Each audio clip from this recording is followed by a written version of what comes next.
is the Mobile Tech Podcast, brought to you by worldpodcasts.com. Now here's your host, Tech Girl, Miriam Joire. Hi, and welcome to the Mobile Tech Podcast. I'm your host, Miriam Joire, and today is Thursday, February 21st, 2019. My guest is Andy Boxall of Digital Trends. Hi, Andy, how are you? Hi, Miriam. I am very well, thank you. Fantastic. So, we're the day after Galaxy Day. That sounds very whoa, ominous. And so we can't not talk. I double negative this. We have to talk about the Galaxy S10 and the Galaxy Fold. So I know you weren't in San Francisco for the event. Julian went, yeah? Yep, but I was in London. Ooh, they had one there. Right. They did. And they did it full on this year. Other years, it's just been a live stream and we've watched. But this year, they did it completely different. We had UK execs from Samsung and everything on stage and phones there. And it was a proper event, way more than I thought it would be. So does that mean you got a hands-on time with the device? I did indeed. Ooh, this is even more exciting than I thought, because I wasn't sure if you'd gotten to play with them. So obviously it's day after Galaxy Day, after Unpacked 2019. And as you all know, listeners, this is for you. I couldn't make it to San Francisco because I'd already committed to being in Spain for Mobile World Congress, and changing my flights was just not going to be practical. So, I declined the invitation. Obviously, I still need to get my review unit and get some hands-on time with the device. That will happen at MWC. They have a really great booth there, so I'll get you some videos at that point. But Andy, did you get a device to take home, or was it just something to play with briefly? Just something to play with briefly, I'm afraid. I didn't get to take one. So did you get to see all of them? First of all, let's start with the fact that there are 3 Galaxy S10 units, then there's the 5G device, and then it's not part of the S10, but there's a Galaxy Fold, right? Yeah. So at the London launch, there was the S10, the S10 Plus, and the S10e. No 5G phone and no Fold. Wah, wah, wah. I think the 5G phone was shown to the US media in New York at some briefings, but I'm not sure it was there in San Francisco even. No, I don't think it was either. The Fold, I think, was also possibly just shown. I don't even think it was shown at a briefing. I think the Fold we know now it exists. We know it's coming out. We know the price, and we'll get into all this. But I don't think anybody got to handle it, right? No, from what I understand, it was on stage being shown again, just like it was at the developer thing, only in a more final version.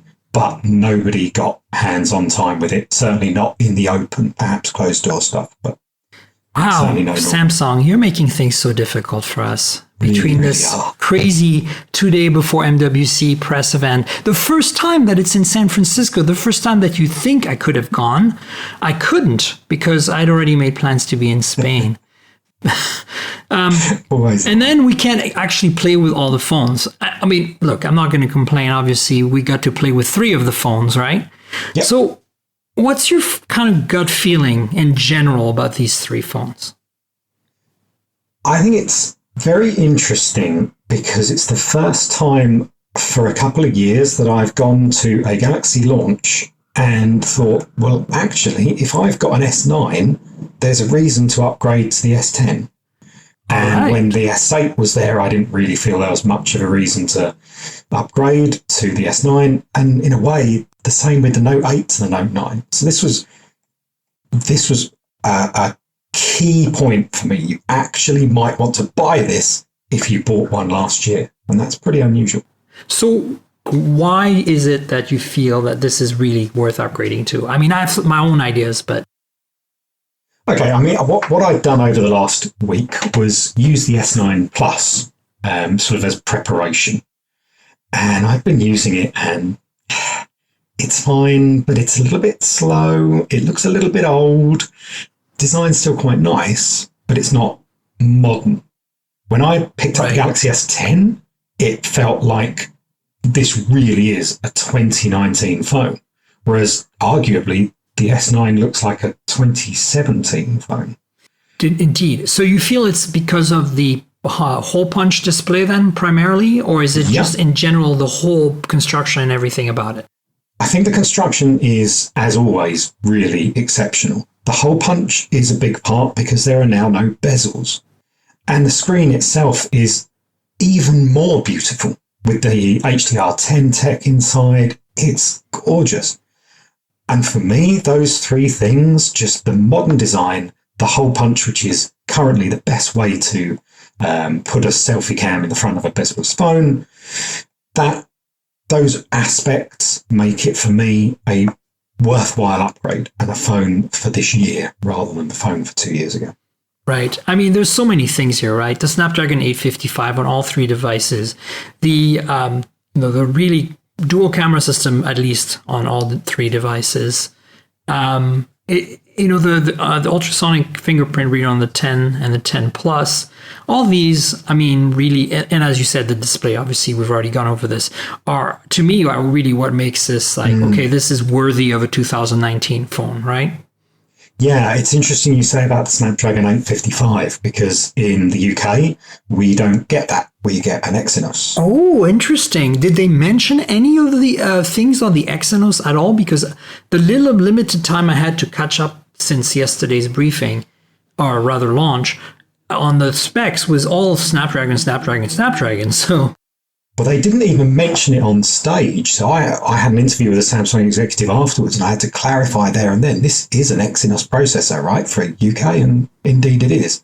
So there was no mention of processing power whatsoever during and not even a mention launch. of them using some sort of new Exynos chip or anything like that. Not a thing. No. Wow. Yeah. Well, it'll be interesting to see how that plays out, because last year, honestly, I felt that the Snapdragon 845 based Galaxies were just better. They definitely were, without a doubt. Yeah. So, well, let's see what happens, I guess. So I'm kind of want to talk about, kind of build our way up and then go beyond what you saw. And with the knowledge you have from the internet, I want to kind of pick your brain and, maybe share my thoughts on the other two phones, the 5G version and the Fold, which is not really an S series phone, but it kind of, I want to lump it in here because it's part of the announcement, part of the Unpacked, part of the briefing / event. So the 10e is really interesting to me. I'm a huge fan of the iPhone XR, 10R, because I feel it's such a great phone for the money, and it's an iPhone. So it's, on top of that. So do you feel that this is kind of where they're going with this phone, like a competitor to the 10R with the 10e? Most definitely. I mean, there's visual similarities in the screen, the size, the overall design looks quite similar. Most definitely, it's targeted at that. But what I think is really fascinating is that this is the first time we're seeing them launch a slightly cheaper version at the same time. We've had light phones before, but they've never done it at the same time, right? It's always come afterwards. So this is sort of, we've now got an entry point into S series ownership that's not just the regular Galaxy S10. So they've really extended this out in terms of price. And that's great. And that's what we want. I mean, and that's what I think what Apple tried to do with the 10R. I feel this is exciting because you're losing on very little, right? You're getting the great f of 1.5 / f of 2.4 dual aperture main camera that we come to love on the Galaxy S9 and Note 9, and it's also on the 10 Plus and 10. And you're getting a hole punch display with that new front-facing camera, that 10 megapixel f of 1.9. And you're getting the Snapdragon 855, or I guess the Exynos if you're in the UK, in a package that is smaller too. Is it 5.7 inches? Yeah, 5.8. 5.8. Yeah. So, I mean, some people like smaller phones, and this seems like, 5.8 at almost full screen, like very little bezel, is going to be a pretty compact phone for this day and age, which is going to be great. Absolutely. And there's one other key thing that I really like about that little phone is that it doesn't have an in-display fingerprint sensor. It's got the fingerprint sensor on the side. Right. That's a very important distinction. And so why do you I personally don't think that's a problem, but I'm curious as to why you specifically like it. I like it because the fingerprint sensor in the display is fine, but it very much depends on the phone that you use it in as to whether it's reliable. And all I want with security systems is if they keep my phone secure, that's great, but I don't want it to interfere with my usage. So in-display fingerprint sensors do interfere sometimes because they're a pain and they're slow and they're unreliable. An older style fingerprint sensor that we're all used to, under my thumb, it's inevitably going to be more user-friendly. Yeah, no, I think that's true. I've been struggling with the Mate 20 Pro and the OnePlus 6T, and most recently the Oppo R17 Pro, which I'll put a link to my unboxing video in the show notes. For those of you who know that I got one and I hadn't really had a chance to edit my video until a couple of days ago, they're finicky, like they don't always work, and so it's okay if you have face recognition as well, and but it still kind of rubs me the wrong way. Now I'm hoping that I'm not sure, but I'm hoping that Samsung is using Qualcomm's ultrasonic sensor on the 10 and 10 Plus, not some homebrew ultrasonic sensor, because from what I hear, the Qualcomm one is really good. But there's no commercial device available with it yet. So it'd be interesting to know if they're using Qualcomm's version on all the phones, or if they're only using Qualcomm's version on the Qualcomm-based phones, or if they're using their homebrew version, right? Yeah, that's a good point too. Yeah, I wonder if there are variations there. So, but I agree with you. Like, did you get a chance to play with the ultrasonic fingerprint reader or register your fingerprint? Did it work? Was it fast? I registered it and I must have unlocked it maybe once or twice before I got dragged away. So I just can't comment on it. So they have your fingerprint now, Andy. Yes. Just kidding. No, but so you have no real data on reliability. Not really, no. I have a feeling it's going to be better, and it has to, because honestly, what's out there so far is marginal, in my opinion.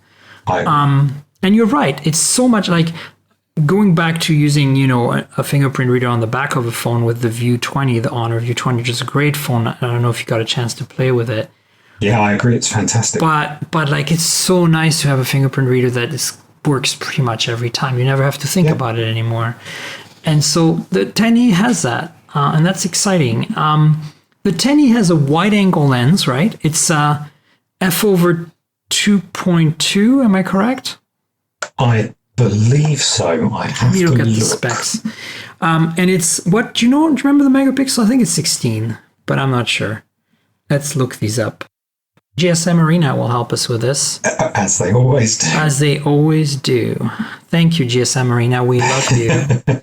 I've had Ricky on the show, and that yellow color that they have as an option for the 10e, the S10e, I'm super stoked about it. So it's a 1080p display, by the way, the 10e.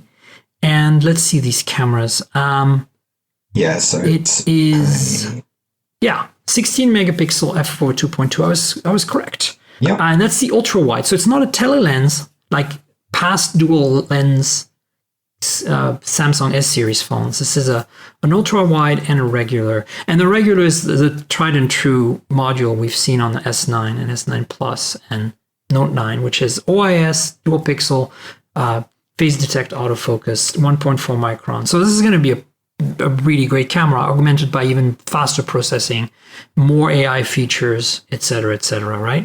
Absolutely, yeah. There's no reason why this won't be a fantastic little camera. And it can record 4K video on the front-facing camera, I read somewhere. Does it do that on the E? It definitely does that on the... It's the same camera module, the 10 megapixel f1.9, and it's the same processor, so I don't see any reason why not. Just wouldn't surprise me if they decided to hold that feature off as another reason to buy. Oh yeah, it says 2160p at 30 frames per second. That's 2K? No, that's 4K, right? That's 4K. 2160p at 60 frames per second. Yeah, also it says on here. That's 4K. 4K at 30 frames per second. Woohoo! And that's pretty nice. Oh, you're a big fan of this, I'm sure. Headphone jack on all three phones. Yeah, that's good. I have to say, it doesn't bother me at all. Okay. But I think it's nice to give people the option, right? I mean, it is, and it's proof that if you really try hard with a bezel-less screen, you can do it. And it has wireless charging. So they really didn't cut down too much. The only thing you lose is, so the other thing I don't think we talked about, Andy, yet on the 10E, since we're still on that topic, is that the screen doesn't have that little, curved edge thing going on, right? It's an equal bezel all the way around, yes? Yeah. Yeah. So I actually kind of like that better, honestly. So you get a 1080p display at 5.8 inches that doesn't have the curved edges, and it has the fingerprint reader on the side. And then you still get wireless charging. The battery size is 3,100 milliamp hour. That seems a little small, but then again, I get to play with 6.4 inch flagships every day that have, 3,700 milliamp hour plus batteries. So I'm thrilled, right? But the Snapdragon 855 is incredibly efficient and really manages power well. So I don't think that's going to be too terrible. And all three phones have Wi-Fi 6, which is 802.11ax, if you're keeping track of the new nomenclature. Yeah, I didn't realize how cool that was either. That's cool. I think that could be a really big thing for people who use their phones out and about on sort of open Wi-Fi networks. What it means to me is that I probably will have the first AX device on my network, and it'll be a phone, not a laptop or an access point, which is hilarious. Right? So that's the 10E. Let's shift gears to the 10 regular, which is, in terms of size, similar to last year. It is indeed. There's not really that much of a difference. Certainly when I was holding it, it's 6.1 inch screen again, isn't it? I haven't compared actual dimensions. It's what's interesting to me is I'm looking for the specs for it, is the kind of, the differences with cameras. They've really kind of pushing the camera angle with these new phones. So this one is a Quad HD display, 6.1 inches, and it's basically the same resolution roughly and size as last year's S9, but instead of a bezel on top and bottom, it's much smaller bezel top and bottom, and you get a hole punch in the display for that 10 megapixel f/1.9 front-facing camera, right? Yeah, and it looks so much better. I know. No, it looks so pretty. 2019, right? Yeah, you said that. And then we have the cameras is what I'm interested in. Obviously, we know it's got the ultrasonic in-display fingerprint reader. We know it has, a whole bunch of cameras, and we know it has Snapdragon 855, but I'm trying to figure out the camera situation. So there's a single camera. We've already covered that. It's the same camera as the 10E for the front, but the rear has a triple camera system now. So it has the same main sensor with a dual aperture as last year. It has a telephoto, which on paper looks identical to last year's right now. 12 megapixel, f2.4, 1 micron pixels OIS, 2 times optical zoom. So that sounds like the one they had in the S9 Plus and the Note 9. And then you have that ultra wide, that 16 megapixel f/2.2 ultra wide that we have on the 10E as well. So you get a triple camera system. You go from a single camera system on the S9 to a triple camera system on the S10 in the rear. Wow. Big upgrade. It is indeed. We've seen something similar, or at least them experimenting with it on the Galaxy A9. That's right. The A9 has 4 cameras in the back, but one is redundant really because they have one dedicated portrait, secondary portrait camera, right? They have the wide, they have the tele, they have the regular. They could have used one of the teles or one of the wides to do the the portrait mode, but they said, let's beat everybody to the punch with 4 cameras in the back and put like a really cheap 2 megapixel in the back there. They like to be first. I know. It was cool, though. It looked pretty interesting. It's cool. Yeah, I like it. I finally got to see one here in Spain at a Vodafone store the other day, and I was like, right. we don't get that phone in the US, Andy. No. Sadly. We don't get the A series. I think they're great. Yeah, I do too. Expensive, but I think we might be getting the A5 maybe, but it's like one of those, prepaid carriers that nobody ever walks into the shop. At least nobody's in their own right mind.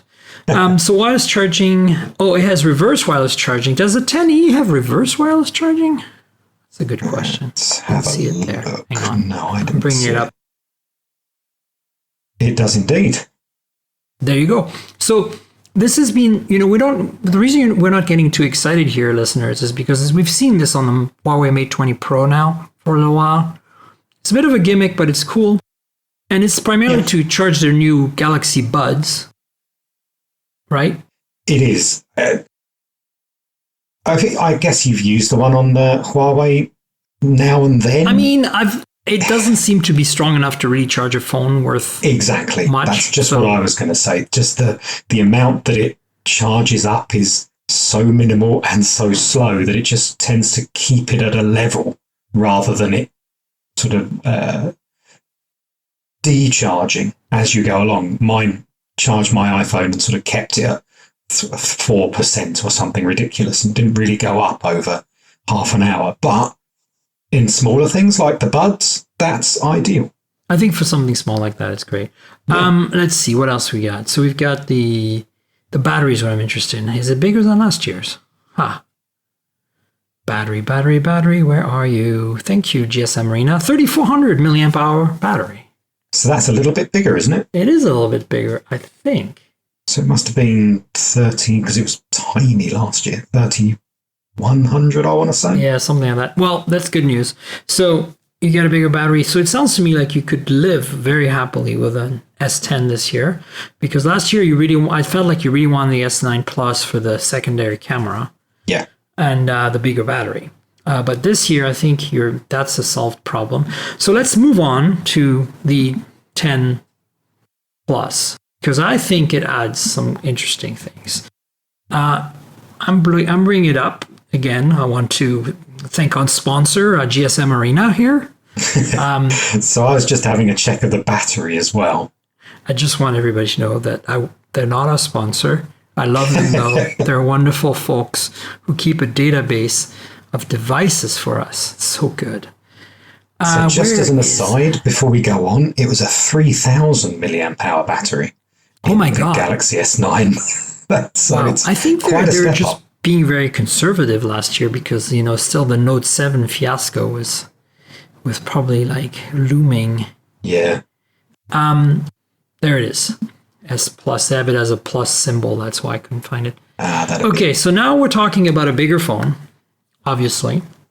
It does have again, 2K Quad HD 1440p display, 6.4 inches now. This is more the size of a Pixel 3 XL, OnePlus 6T, etc. And it has an even bigger battery because of it. 4,100. Wow. That's bigger than the Note 9, isn't it? It is. Holy crap. Yeah. That should be...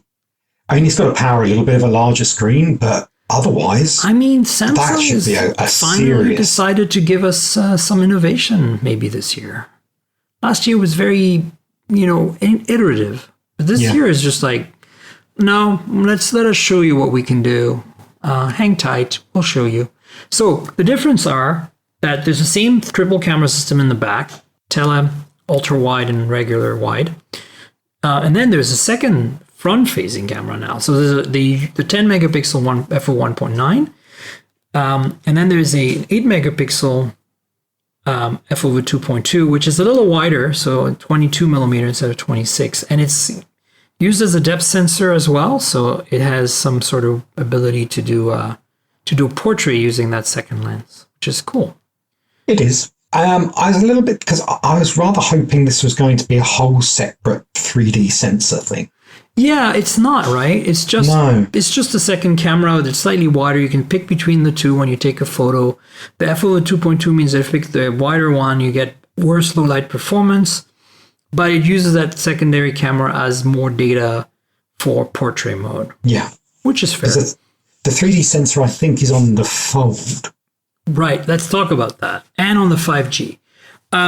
So what's interesting to me here is that results in a hole punch that's oval. Yeah. Right? It's a oval punch. I just made that up. I'm proud of myself today. Yeah, copy done. So that's really the differences between these. There's RAM differences too, right? And storage differences. So let's talk about those. So 12 gigs of RAM 8 gigs of RAM is the base, right? For the for the Plus.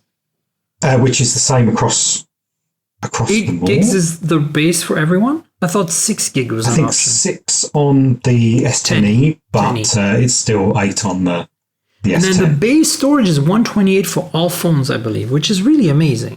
Yeah. And you can get the Plus with up to 1 terabyte of storage. Remember how Samsung recently launched a terabyte chip for cell phone use? Well, there you go. For storage with 12 gigs of RAM on the XS Plus. Wow. And a micro SD card slot. Oh, well, that probably can do another terabyte, right? It's just a monstrous amount of internal storage. It really is. It just blows my mind, honestly. And then let's see.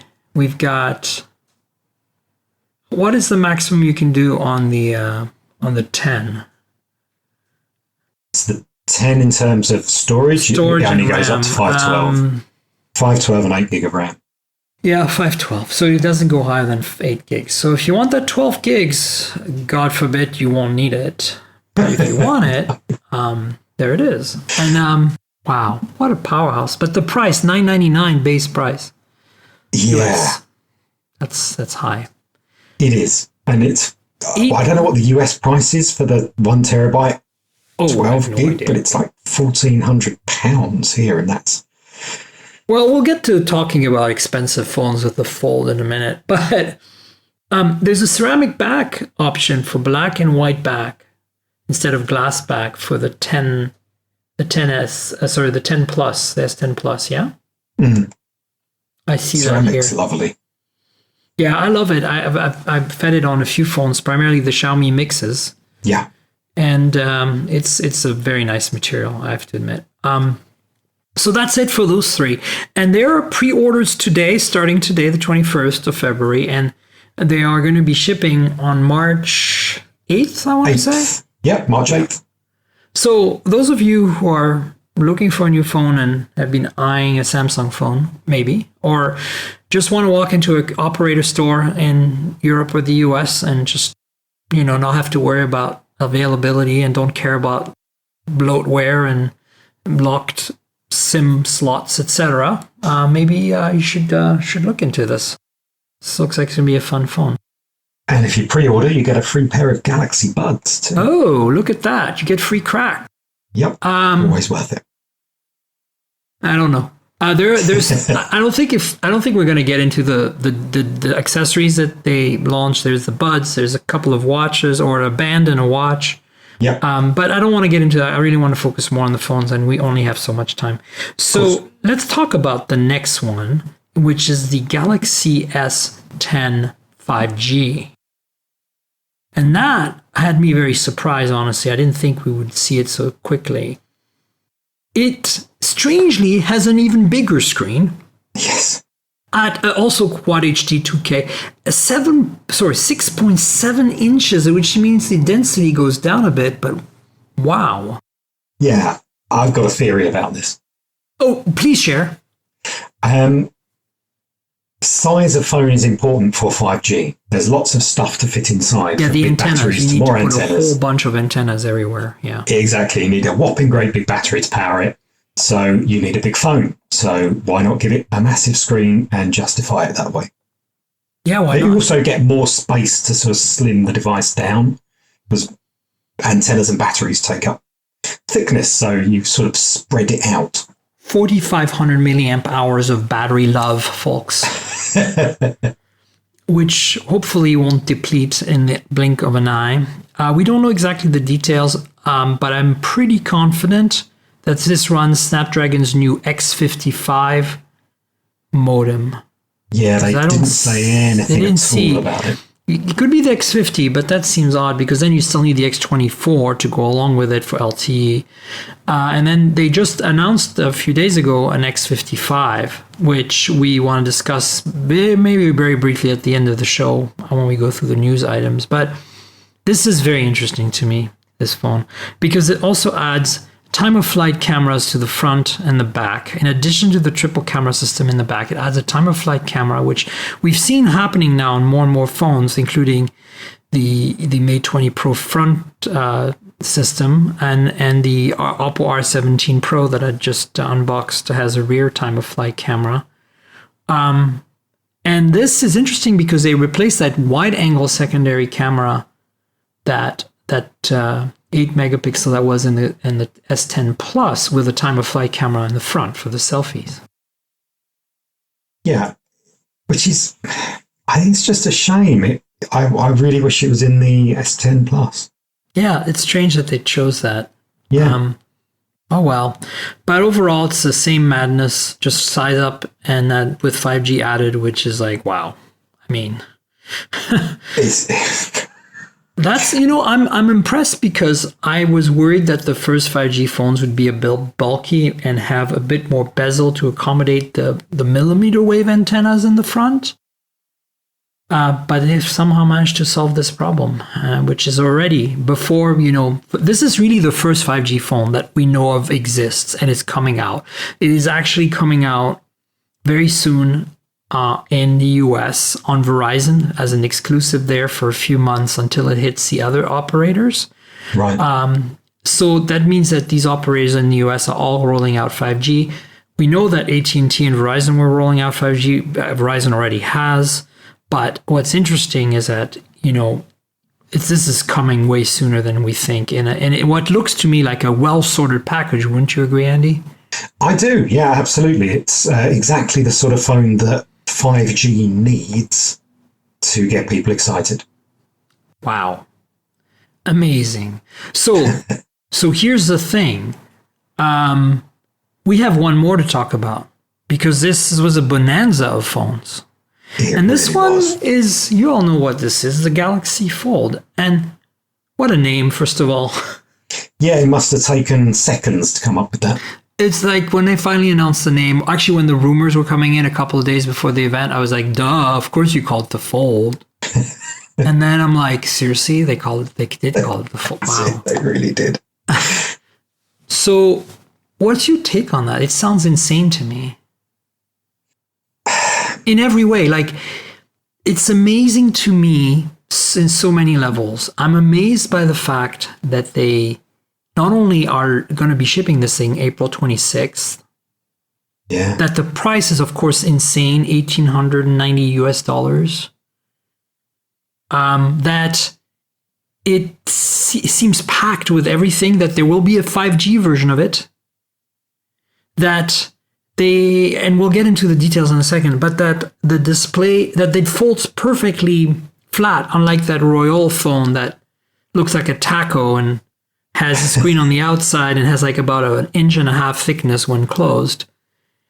And so it's amazing to me because it's a first gen product from Samsung. And we know those in the past have not always been so sorted out. And this really seems sorted to me. That's the feeling I get looking at everything about it, which surprises me. Right. I feel slightly differently to you. I'm not quite sure it's as sorted as they think it is, perhaps on the software side, purely because no one's used it yet. We haven't had the software is going to be definitely the big frontier, right? Like, we're going to have to explore this form factor to see if it's viable and works. But I'm talking about from what I see of the hardware so far, I'm like, wow, this is better than I expected. Like, that there is a 5G option, that the price is high, but still less than 2K, that it has a screen that really does fold perfectly flat, basically, like has a sharp corner, right? A sharp edge in it. Very interesting. Definitely. When it's unfolded, it looks it doesn't look like properly next gen. Yeah, really it doesn't look like there's any kind of like weird ripples on the screen or anything like the Royole is plagued by, although I have to say the unit I saw at CES was much better sorted. Yeah. It's just the closed aspect of how they've done this with that little screen on the outside.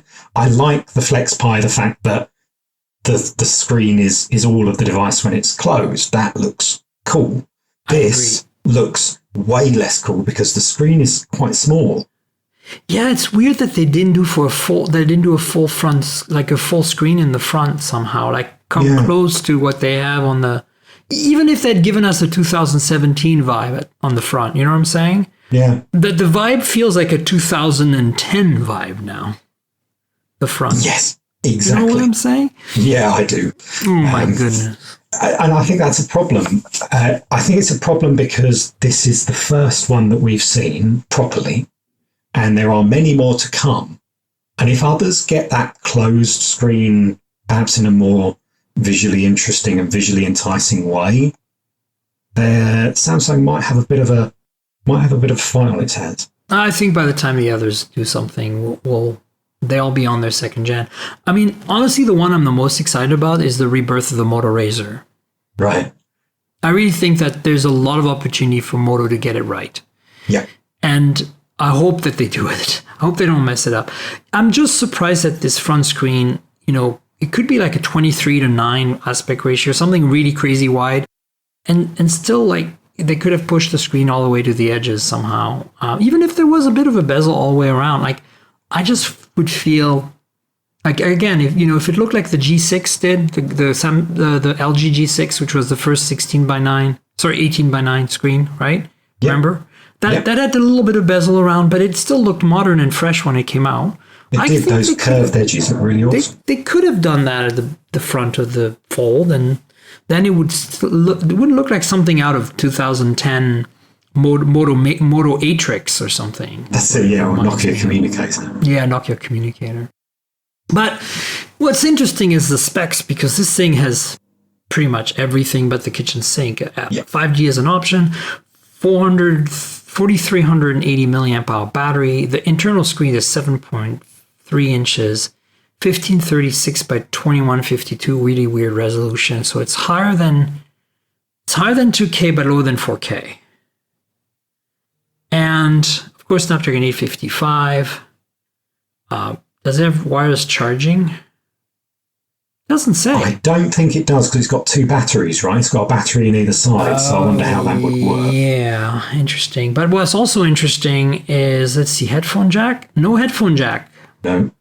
And then it's got, so the cameras, holy crap. Okay, so you get the triple camera system in the back, the one that you see on the S10 Plus and the S10. But then it has 3 more cameras. It has one in the very front on the tiny little display area there. It's a 10 megapixel f/2.2, so it's just boring. And then it has a 10 megapixel f/2.2, same boring one inside, along with an 8 megapixel f/1.9 and a depth sensor. So basically the f/1.9 8 megapixel, I think, is the S9 and S9 Plus and Note 9 camera that we have in the front today. Yes. If I'm right. I would say that's almost so. They say depth sensor, but to me that feels like they're using it. It's not like a time of flight. It's just used as a secondary camera for portrait. Yeah. So, and it doesn't have HDR10 from what I can see here. They certainly didn't mention it. So I don't think. But then they didn't really talk about. Well, we know what the screen is called, but they didn't really go into specifics, if you know what I mean. They didn't go into as much detail as they did with so the it's S10. by the way, the cover screen is 4.6 inches, 21:9 aspect ratio, and they didn't kill. I don't see a resolution listed here on our wonderful friend at GSM Marina's spec sheet, but it does have, interestingly, it does have 12 gigs of RAM and 512 gigs of RAM at the base. So that's what you get for $1,890. Yeah, because they do a 1 terabyte version too, don't they, or will do? Yeah, I mean, that's a lot of money, right? So, of course, you want to maximize what you're going to get for that money. But, I had this conversation with a few guests before you, and I'm not sure I see the use case for this. Like, I get the idea, like, you open it up, you get more real estate. It's like almost like a tablet-like experience. But we all know tablet experiences on Android kind of suck, right? There's no real good tablets running Android, in my opinion. It could be argued that the Fire tablet from Amazon is a good tablet on Android because of the price and what it's designed to do, which is just consume Amazon content and, Netflix and other content. In that sense, yeah, it's fine. But I'm feeling like this is kind of Like a solution in search of a problem, or the other way around. I don't know the expression. You know what I'm saying? I do. And one of those ways around, you're absolutely right. It's exactly that. But in a way, it does make sense because Samsung has done this before. They did this with the Note, the original Note. We were all scratching our heads. And look, now every phone we have is 6.4 inches. Yeah. And remember, that phone was only, 5.3 inches when it came out. It was. So it's tiny. If you pull out an original Note right now, you're like, what the hell is this? An iPhone XR? Like, and then the other thing is interesting to me is, the Galaxy camera was another thing they threw at the wall. And it didn't stick at all, even though I think the idea was really sound. They just didn't implement it right, I think. No, that was also in search of particular people who wanted it. It was way too niche. This also feels very niche to me, though, because not just the price, but you've got to want to have a slightly bigger screen than your already big screen phone. And I'm not convinced that anything other than watching video or anything except typing, basically, because I don't know why you'd want to type on a 7.3-inch screen when you're out and about. Oof. No one types on a tablet. It's a pain. You just want to type on a small screen. Don't forget, though, Andy, bragging rights. Right, yeah. I mean, look, I'm glad Samsung's got the deep pockets they do to try this and be first out, right? I mean, we know that Huawei is going to show a folding phone at their press conference at MWC. Alcatel, rumors of them doing something. We know Moto was the Razer revival. I mean, there are so many rumors of so many companies that have shown stuff, right? Xiaomi, Oppo. So we might see Xiaomi show something at MWC as well. So, look, but the thing is, we know that Samsung has staked their territory already, right? They're the first. And I think Royole can scream all they want. I don't think they really count. I love them, good for trying, but I don't think this is what people, what they showed is not what people expected when they thought of folding phone. No. They thought the screen is inside, right? And you open it up and there it is, right? And that's what Samsung's delivered. So, and Samsung's been working on this for 7 years, 8 years, practically.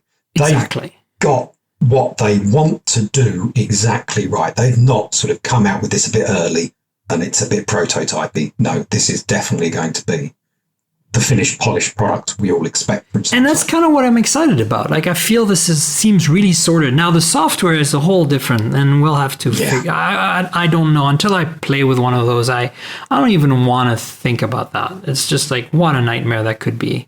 Luckily, they've got a couple of months to make sure it's really completely finished before anybody actually gets their hands on it. Totally. But so in general, I mean, so let's quickly go over. There's a pair of Galaxy Buds. They're wireless earbuds like the AirPods. Are they as compact as the AirPods? I haven't even looked at the photos of them. I don't even know. I actually got a set. Lucky bastard. Yes. And they're lovely. I wore them today. They're super comfortable. They're more like they're not like AirPods. They're like the braggy ones. Braggy. Yeah. So or the Sony ones. Yeah. Exactly. Yes. They fit right into your ear. They're very compact. And they sounded really solid. Nice. Okay. Well, there you go. And how much do they cost? Are they competitive with the AirPods? They are. They're $140, I want to say. So a little bit less. $129.99 it says here. There we go. All right. And then they did a watch, which is a sports version of the Galaxy Watch, correct? Yes, the Galaxy Watch Active. Woo. And what's so special about it? Does it have any new sensors we should care about?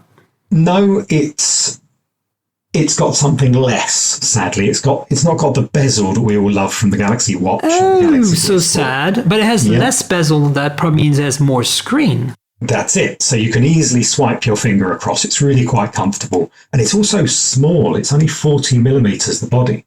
And I found it's just going to be suitable for everyone. Samsung even gives you 2 straps in the box, a long strap and a small strap. So almost regardless, it's going to fit your wrist. And I really like that. That is Samsung clever. Thinking about it. And then there's a new Galaxy Fitness Band. Anything that stands out about that? I didn't see it. It wasn't even at the demo area. They just announced it. It was like, whatever. Here's a $69 Fit Band, whatever. It's probably that. I'm making up the price. Exactly. I have no idea. Yeah, they've spent a little bit of time going through it. It's all the Samsung Health stuff that you'd expect, and Samsung Health's pretty good. I have the latest Huawei one, the Band Pro 3 or Band 4 or whatever it is, and it's great. For $69, I'm blown away how good that thing is. Mm. Well, they made another one too. Samsung did the Fit E, which is $35. Well, and that was announced at the event? It was, yeah. Oh, so it's kind of like the S10e and the S10. So interesting. That's really good. That's Xiaomi pricing there. It is. Interesting. Huh. Well, I'm all for the step tracker things. I don't use it. I use my my Huawei one when I sleep because I don't want to wear a big smartwatch when I sleep. So I wear my Galaxy Watch, when I'm daytime because I like notifications and stuff. And I wear my Huawei fitness band at night because it's small and it keeps track of my sleep, which I love. So I'm all for it. I think it's good. I agree.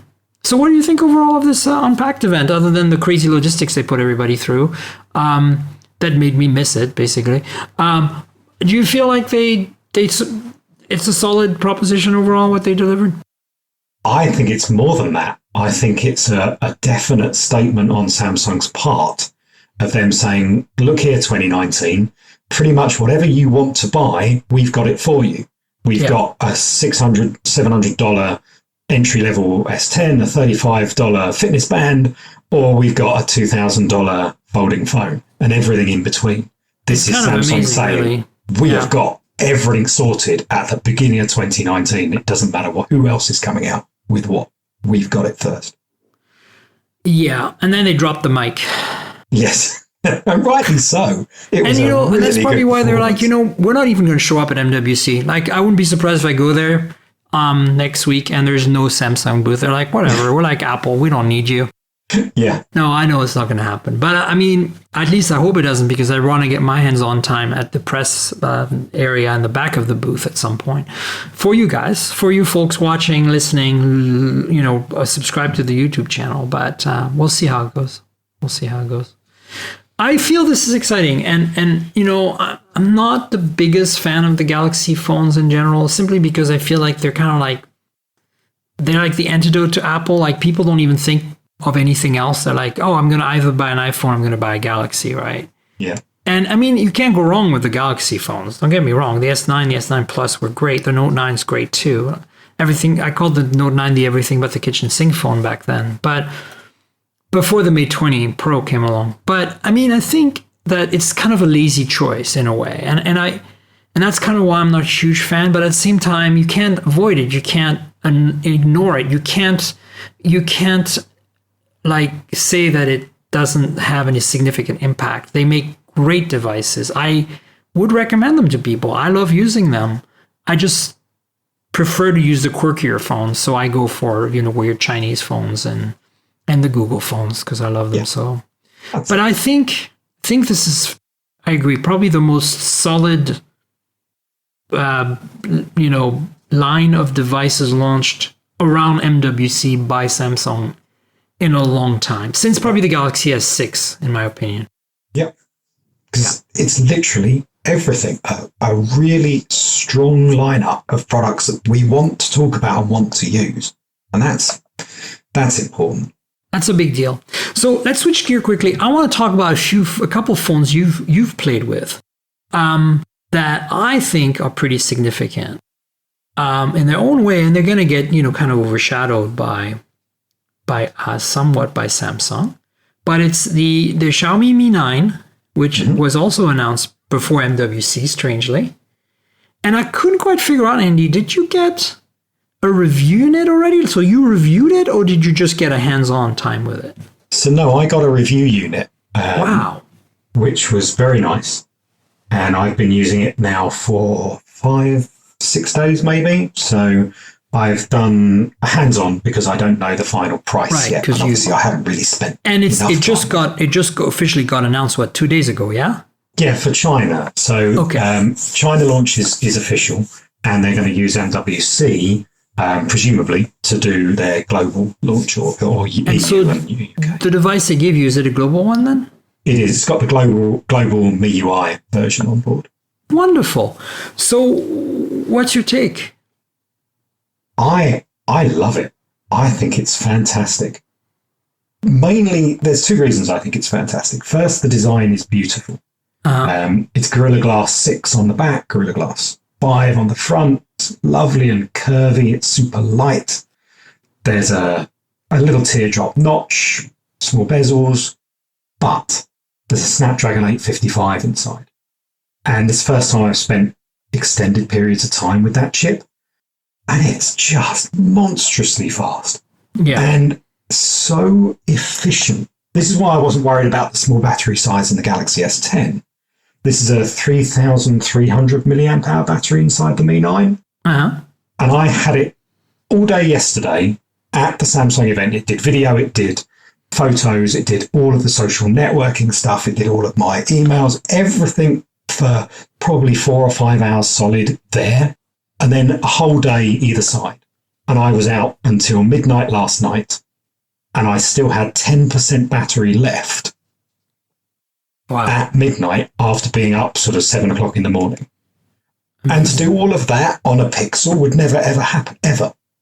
No, absolutely not. And I was really impressed, genuinely impressed. And it's incredibly fast at the same time. So I think this is a real winner. And knowing the prices of Xiaomi phones, if this comes in somewhere near the Mi 8 Pro, it's an absolute bargain. Right. So let's walk through some of those specs. Snapdragon 855, definitely. What size display is that? So it's a 6.4-inch screen. Right. So basically, it's a standard flagship size. 1080p. Is it OLED? It is, yeah. Of course. Super AMOLED, yeah. The HDR10. So the battery lasts you a long time, and it's just 3,300, which is kind of impressive. Yep. No headphone jack on this one. There isn't. But there is something other cool too that I really want to tell you about, because we talked about fingerprint sensors. We talked about fingerprint sensors being unreliable and annoying. This has got a 5th generation fingerprint sensor in the display, and I haven't had one problem with it. Not one.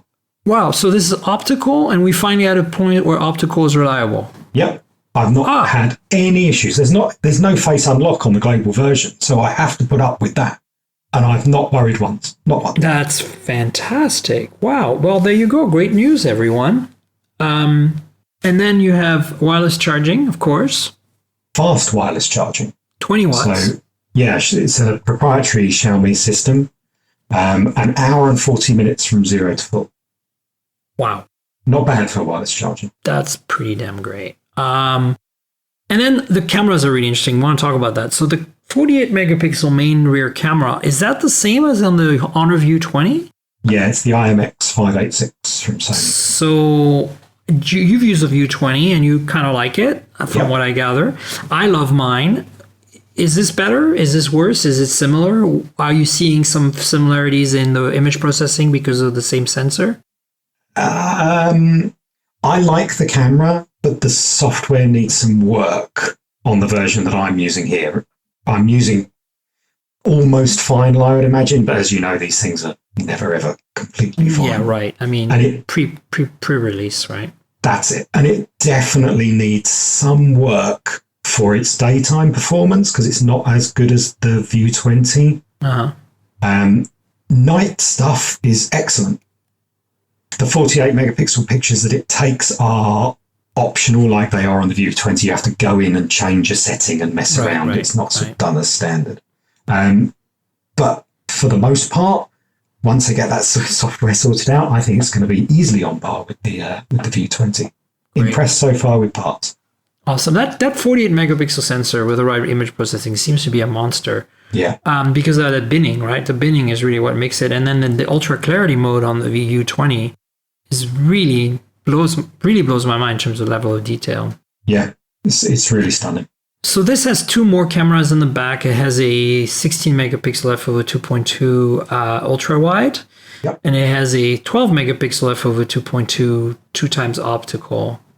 which is good. So it's a triple camera system becoming the norm. After the P20 Pro kind of started that last year, and then the Mate 20 Pro really kind of ushered the ultra-wide tele revolution. And now we're seeing that on this device. We're seeing that on the Galaxies. And the good news all around. It's got a 20 megapixel in the front, which, who knows? Is it any good? Like, to me, nothing takes a selfie as well as the Pixel, so I don't care. Yeah, no, it's not. It's nowhere near close to that. It's still solid. It's solid. I like it, and there's tons of artificial intelligence for beauty modes and everything. So if you're into that kind of thing, there's a lot of toys to play with. Pixel 3 is just like, wow, the selfie phone. So this looks like a really great phone. I'm going to check it out at MWC. So speaking of triple camera phones, by the way, it looks like you've been playing with another one from Vivo, the V15 Pro, correct? Yes. I'm a fan of Vivo. I like their products. I like their keenness to try different things and then just show us their new innovations. I really like that. Totally. I love Vivo and Oppo and generally BBK as a whole. I feel like they're doing some cool stuff. So what's your take on that phone? The phone is really interesting because it has a lot of what we saw on the Vivo Nex, which was the production version of the Apex concept phone. So it has that pop-up selfie camera, which is their big thing for this particular device. And then it has triple camera on the back. So it's all wrapped up in not a high-end smartphone. So this is going to be fairly reasonably priced. You get triple camera, pop-up selfie cam, you get a colourful body, but it's made of plastic. And you get plastic, wow. Yeah, but it doesn't look like it looks like glass. And it comes in this sort of, they call it spectrum ripple. And it's got that sort of textured visual effect, like the back of the Mate 20 Pro, whatever they call it, hypervision or something. And it has a Snapdragon 675 inside. So it's not a high-end phone. Fascinating. It has those cool, desirable features. And so it has a triple rear camera, again, wide angle, regular, and tele. And then it has that pop-up electric selfie cam. Yeah. And it's a full screen 1080p display at the front, right? That's it. Is it fingerprint reader under the display or is it in the back? It's under the display, and it's another 5th generation one. So wow. So basically what you're saying is this is going to probably be dropped below the $500 mark. I would imagine so. Other specs, yet it's still going to deliver quite a bunch of interesting features. Yeah, and I've found the camera performs pretty much the same as the Xiaomi because it's another 48 megapixel It's also camera. the 48 megapixel? Wow. Yep. And the night mode's really good too. Wow, so we have 3 of them now. Amazing. And so, rewinding a little bit quickly on the Mi 9, what's the pricing on that? Do we know? They didn't tell me at when I first saw the phone. They're leaving it to talk about when NWC. It's announced. Exactly. Yeah. But what they did tell me was it was going to be comparable to the Mi 8 Pro, which is £500 or about $650, I guess. Right. That's very cool. It's very good pricing. Yeah, I mean, seriously, like I'm really impressed with what the Chinese are doing. So the phone you have, is it a global unit? Can you do Google Play services, or is it just kind of one of those Chinese phones and you can't really use it? So it comes with Google Play services on board. It's not really global because I struggled to get 4G connection in the UK, so I don't think the bands are right. Right. I tended to get 3G or HSDPA plus or whatever most commonly. Yeah. Interesting. So yeah, the back is, you can tell that's where they save money. There's a 48 megapixel main camera, the familiar one, and then there's an 8 megapixel ultra wide, and then there's a 5 megapixel depth sensor portrait assist. So we're not talking about a tele lens as the triple camera, the third camera in the back. So it's not quite the same as the other phones we talked about. But I love how the front facing motorized camera is 32 megapixels. Yes. What? Vivo's always loved their selfies, and there's tons of that AI stuff to do. Slimming of faces and slimming of bodies, even all sorts of different things. It's madness. And it also does face unlock. So and it has a headphone jack, according to GSM Arena. It does indeed. And Strange. I suppose they can't be water resistant with that motorized camera, though, right? No, that's not happening. But it's interesting to me that you said it's plastic that makes this made to look and feel like glass, because I haven't really seen that at that price point. Usually, you see that at the $200 price point, like some Alcatel phones and stuff like that. But wow, I'm surprised that Vivo's doing that. I would have thought that maybe it's going to be cheaper than we think. That's possibly why. Maybe so. I mean, I'm going by the fact that because it doesn't feel like glass. For a start, it's warm, it's not cold, and it flexes a little bit. Yeah, right. So is the chassis made of aluminum still, though? Like the main, the edge of the phone? Yes. Okay. So, interesting. I mean, that's not a bad compromise to make, I think, overall, because the chassis is still metal, which is nice. And I'd imagine there's some production issues with the cutout at the top where that motorized camera comes out to try and make that of glass all around that side and the different bumps. I'm sure it's a real pain. So this might be something we have to live with. Very cool, though. I'm looking forward to getting my hands on one of these at some point.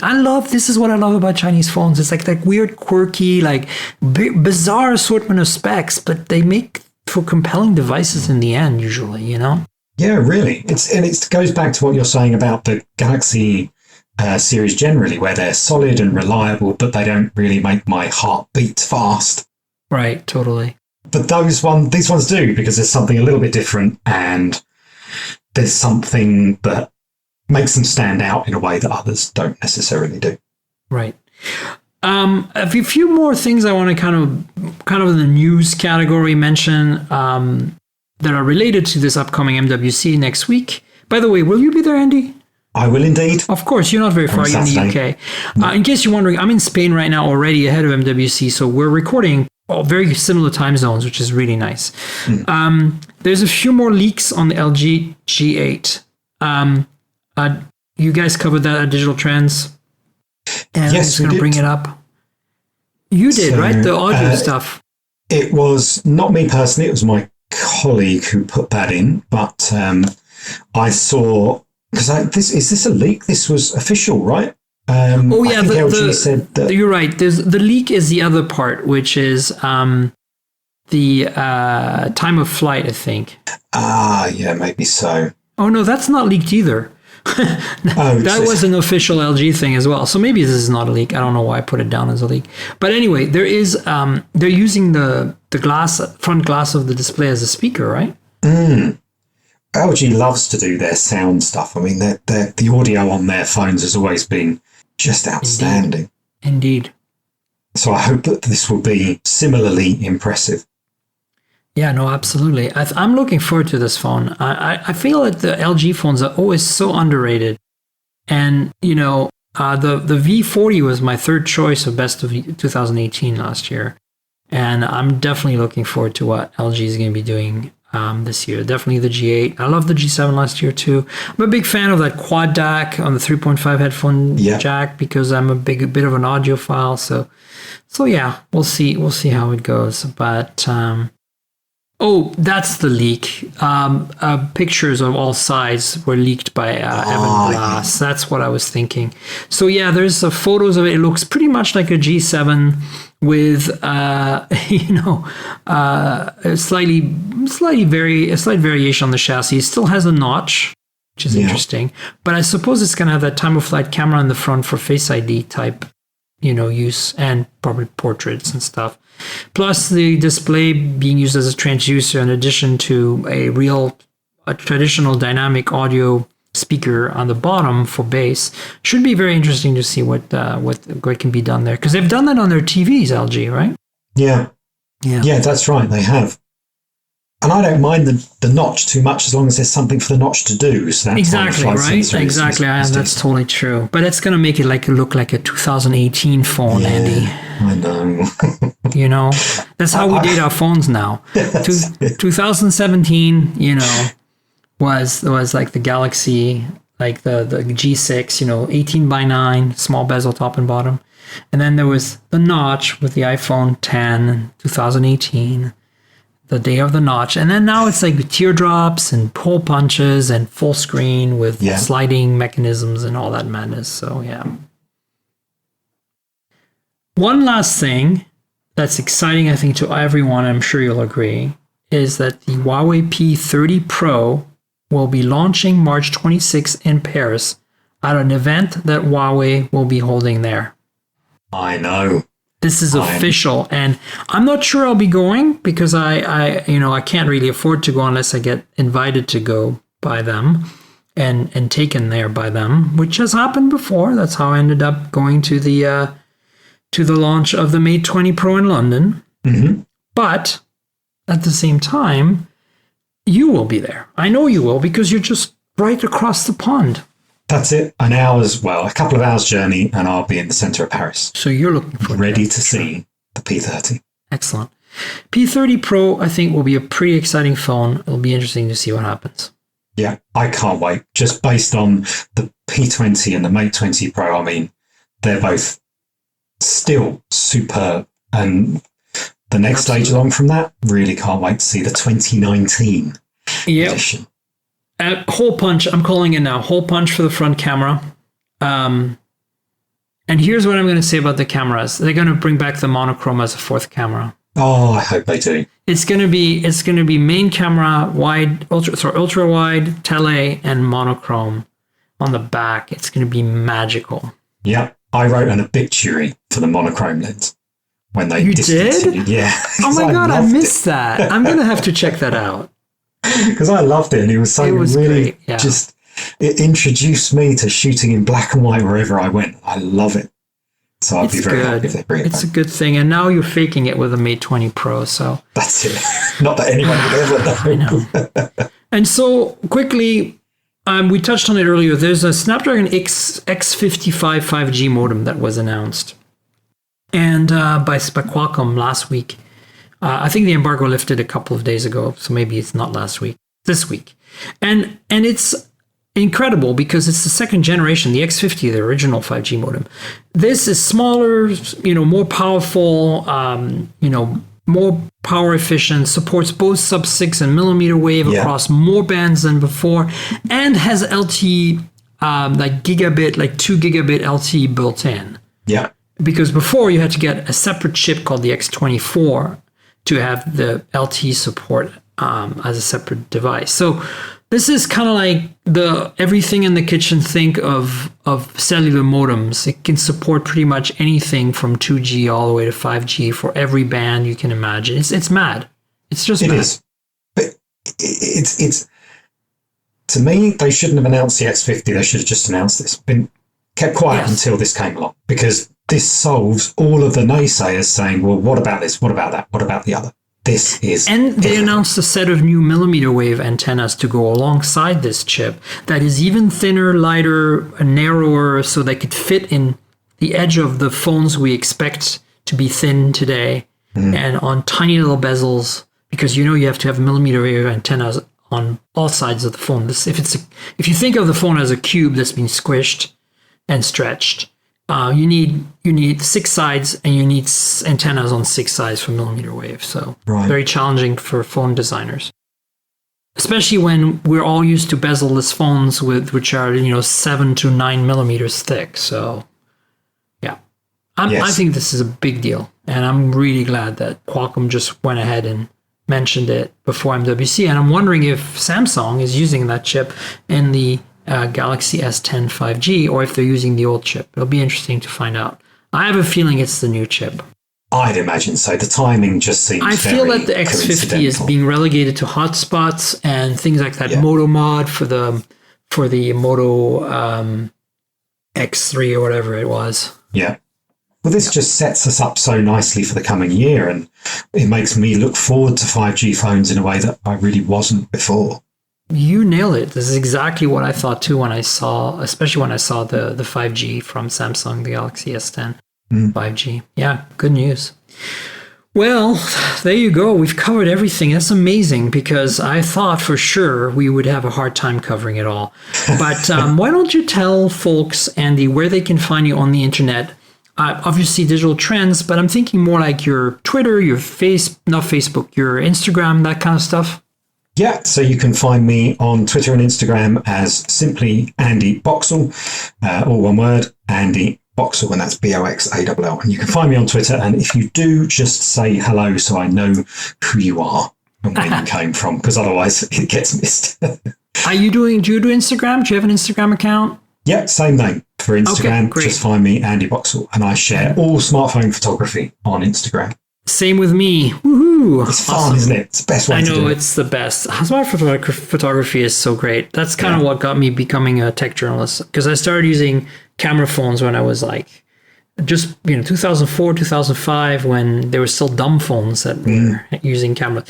I first got into it because somebody put autofocus in a camera, and I was like, finally, and here I am now. All of you where to find me. I'm at Tankgirl, that's TNKGRL on the internet, mostly on Twitter and Instagram. That's my handle. It's like the comic book character Tankgirl, but without the vowels. So you just drop them, TNKGRL. And I have a YouTube channel that's a complement to this podcast called the Mobile Tech Podcast channel. It's under my name on YouTube. So youtube.com/Miriam Joire. Spell out my full name like you'll find it on my Twitter account, and you'll get to the channel. Subscribe, like the videos, tell your friends, all that good stuff. The podcast lives at mobiletechpodcast.com. If you need the RSS feed, that's where you'll find it. But, all the podcasting apps have it. Google, Apple, Pocket Cast, Overcast, to TuneIn Radio even. So you should be able to find me easily if you stumbled upon this podcast by accident. Please subscribe and tell your friends. And finally, I want to thank our sponsor, Audible, audible.com. They are like the finest provider of audiobooks in the world. And I think they have the best selection read by the best people. If you listen to books, or if you love books at all, and you for some reason can't read them physically, look at them, but you want to listen to them, they are the platform to go to, and you should check them out for sure. In fact, if you look in the show notes, which I will put a link below, and I'll tell you the link here on the show in a second, you can get 30-day for free if you do that, and you'll support the show. So if you're considering to join Audible, this is the link you want to use. audibletrial.com/mobiletech. That's audibletrial.com/mobiletech. So support the podcast if you're not already using Audible, and get 30 days free trial. Andy, thanks for being on the show. It's really a pleasure. No, my pleasure. Absolutely. Thank you very much for having me. A lot of fun. We'll have to do it again sometime. I'm hoping to see you at MWC, albeit briefly. I'm sure we'll be busy, but there's a good chance, right? Absolutely. Always cross paths. Fantastic. So everyone, stay tuned for next week. We'll have obviously some MWC content. So I'm hoping to have 2 podcasts, but I don't want to make promises I can't keep. So let's see how it goes. Cheers, everybody. This has been the Mobile Tech Podcast with Tank Girl, proudly presented by worldpodcasts.com. You can visit us online at mobiletechpodcast.com.